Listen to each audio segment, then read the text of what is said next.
Ayan po mga kalingap, good morning po sa ating lahat mga kalingap. Ayan, good morning po.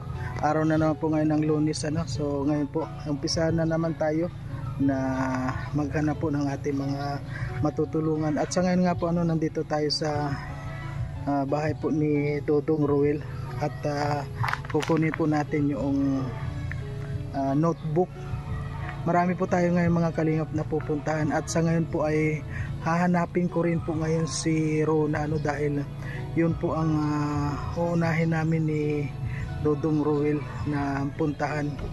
At sa ngayon nga po hanapin natin si Rona para makita natin kung nasaan, kasi nung last time po na binidyo ko siya ano, napuntahan ko nga po siya doon sa dati niyang tinitirhan. So wala na po siya doon, kaya sa ngayon po hahanapin po natin kung saan po siya nakikitira ngayon, kasi may nalaman po ako na yun nga, nakikitira lang daw siya at yung mga anak niya nagkahiwalay sila, yung asawa niya hiwa-hiwalay po sila ngayon. Kaya mga kalingap, isa rin po yun sa dapat matulungan po ano, para yun bang magkaisa na naman po yung ibig sabihin mabuo na naman po yung pamilya ano, para mabuo na naman po yung pamilyang yun, at para magsama-sama sila, pati yung kanyang anak po ano. Yun, kaya sa ngayon po mga kalingap, sabi nga ni Dodong pupuntahan namin yun, kaya sa ngayon po yun ay ang hahanapin ko ngayon kung nasaan siya. Ayan po mga kalingap, samahan niyo po ako at hanapin natin si Rona. So ngayon po ano, hindi tayo makakapag-video habang naghahanap, kasi hindi ko po nadala yung ating kuwan dito, yung camera po ano. Wala tayong kuwan dito. Po tayo ngayon yung GoPro dala. Kasi po pag dala natin yung napakamalaking bitahe po ano, kahit na nagtra-travel tayo, nakakapag video. Ayan po mga kalingap, siyempre po huwag natin kalimutan na suportahan Kuya Bal Santos Matubang, Ate Edna Vlog, Kalingap Rob Royal of Malalag, Rachel Morales Vlog, at siyempre po mga kalingap, ang inyong lingkod Marius Vlog po. Ayan, hanapin po natin ngayon si Rona. Ayan po. Shoutout po sa mga nanonood kay Kuya Mario. Supportahan po natin ang kanyang YouTube channel. Ayan, thank you Rachel at Thank you po kay Kuya Mario. Salamat po. Support po natin ang kanyang YouTube channel mga kalingap. No? Support po sa pamamagitan po ng pag-like, pag-share, and pag-subscribe po sa kanyang YouTube channel. At syempre, panoorin po natin yung kanyang mga ina-upload na mga charity works at mga live stream po niya. Thank you po and God bless us. Ayan, Mario's Vlog. Thank you very much. Mga kalingap, mga kapobre, at supportahan natin.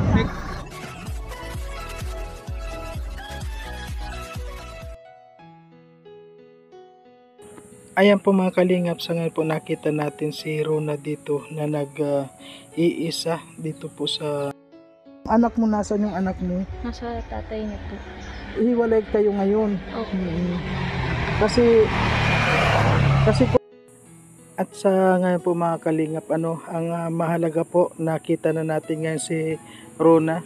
At yun nga po mga kalingap, sabi niya nga yung anak niya ay hiwalay sa kanya at yung panganay, kaya yun nga po ano, napagpasya na siya po ay pupuntahan po namin ni Dodong ano.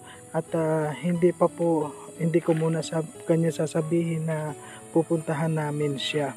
So ngayon po titingnan po natin mga kalingap kung saan siya dito nakatira, at sasamahan po natin siya.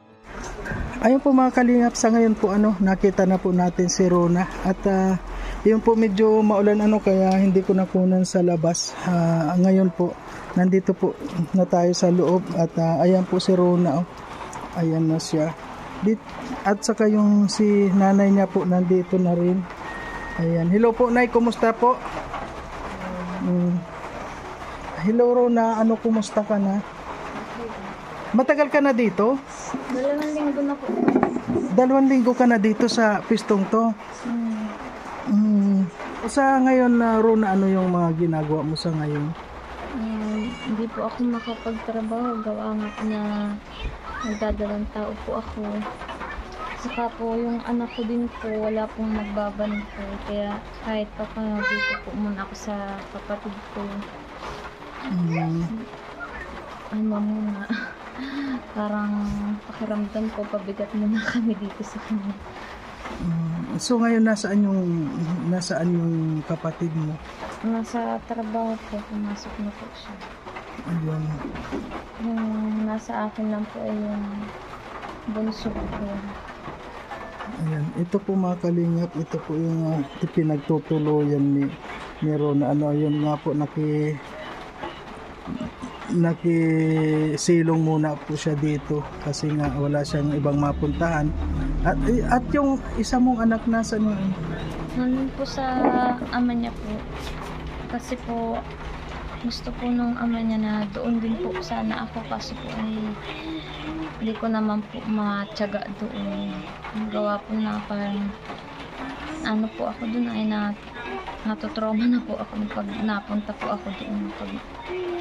Kaya po dito na lang po ako kay mama at maayos naman po ang pakiramdam ko. Pag doon po kasi ay lagi po akong nag-aalala, nagninimbang.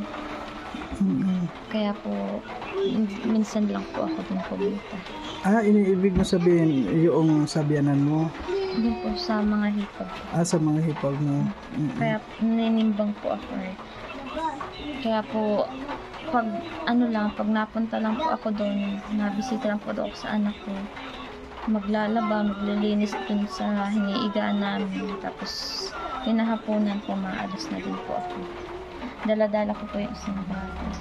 Ibig mong sabihin, Rona, nahirapan ka sa dinadala mo, hindi ka makapagtrabaho. Opo. Minsan po na madali po ako mapagod. Hingihingad din po ako. Sabi nga po ng kaibigan ko, wag na daw po ako magparabiyahe. Kasi minsan, ang hirap po din makasakay pag punuan. Tapos may kasama pa akong bata. May dala pa akong bag. Gusto ko man po isama yung anak ko nung nakaraan, nag-uwi po ako doon. Binisita ko siya.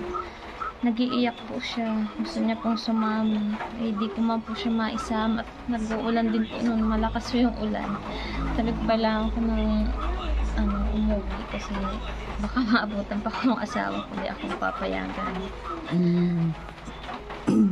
So, ibig mo palang sabihin, hindi ka makapagtrabaho dahil nahirapan ka sa dinadala mo, sa dinadala mo na nasa tiyan mo. Kaya hindi ka makapagtrabaho. Kung lang po, kaya ko naman po magtrabaho, matulong po ako sa kapatid ko sa dalawa. Nakakahiya din naman po. Kasi magkano lang din naman po ang sinasahod ng kapatid ko. Minsan, hindi rin po nagkakasya. Mga 1 kilong bigas po namin, naabot po ng maghapon na po. At sayang kahapon may mga dala akong bigas. Yun nga, binigyan na lang kita ng kaunting cash lang. Ikaw na lang ang magbili ng kuwan. At huwag ka mag-alala dahil ngayon nakita na kita, unang-una malapit pa. At saka na ito ang kuwanin mo.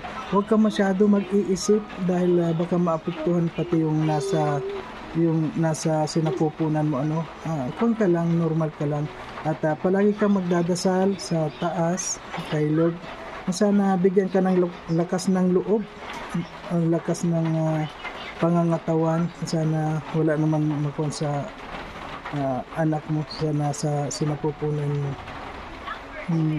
So lang ang ginagawa mo dito habang nandito ka? Naglilinis-linis lang po. Luluto ko minsan. Harap may pagkain po. Meron naman meron naman niluluto dito. Minsan po, pero minsan hihintay pa rin po yung kapatid ko. Kasi pag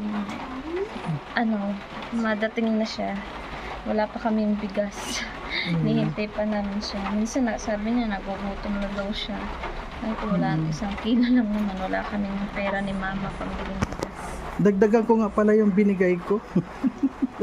Para bumili ka na ng kuwan. Ubos na pala din.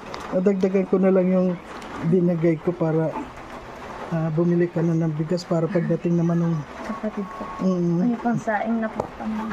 Nihintay pa po namin siya. Minsan po yung yung boyfriend na pinadala ng bigas. Tapos ng ulam. Wala naman kaming maiambag ni mama. Kaya po, Hindi, nakakaya. sa ngayon, huwag kayo mag-alala at kahit paano, tutulungan ko kayo.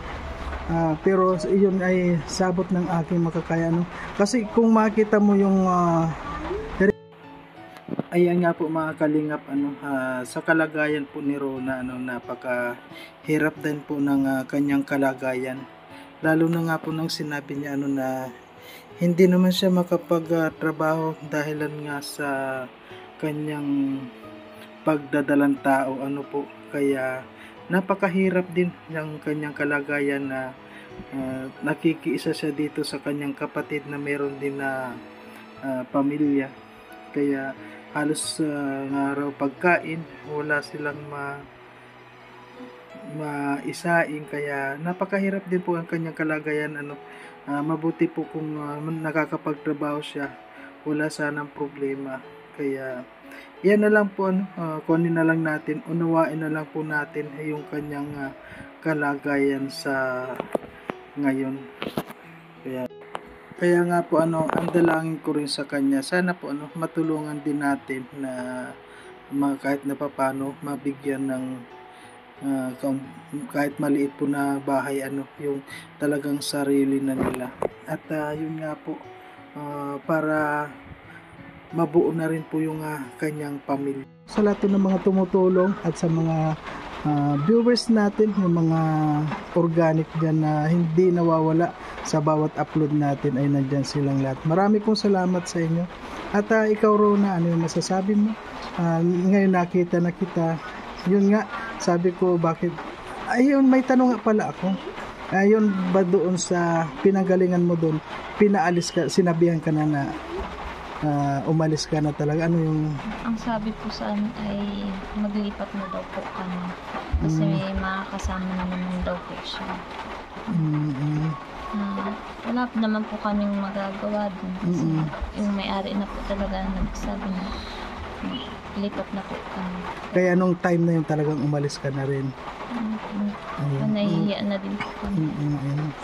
Kasi nung wala pa siyang kasama, ayos lang. Ngayon nandun na may kasama na siya.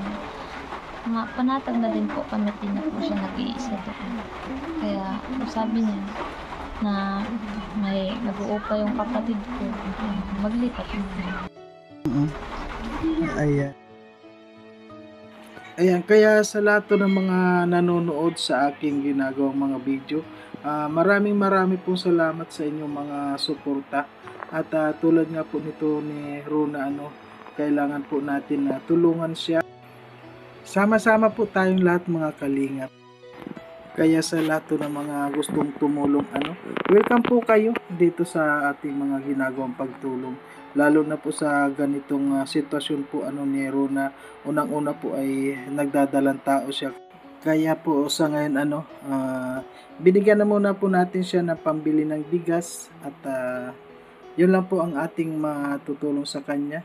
Konting suporta pang araw-araw na kakainin. Maraming pong salamat sa lahat. Ayan, Rona, hanggang sa muli, Rona, At yun, kapag halimbawa alis ka dito, mag-message ka lang sa akin para alam ko kung saan ka pupuntahan. Okay, maraming salamat. Maraming salamat.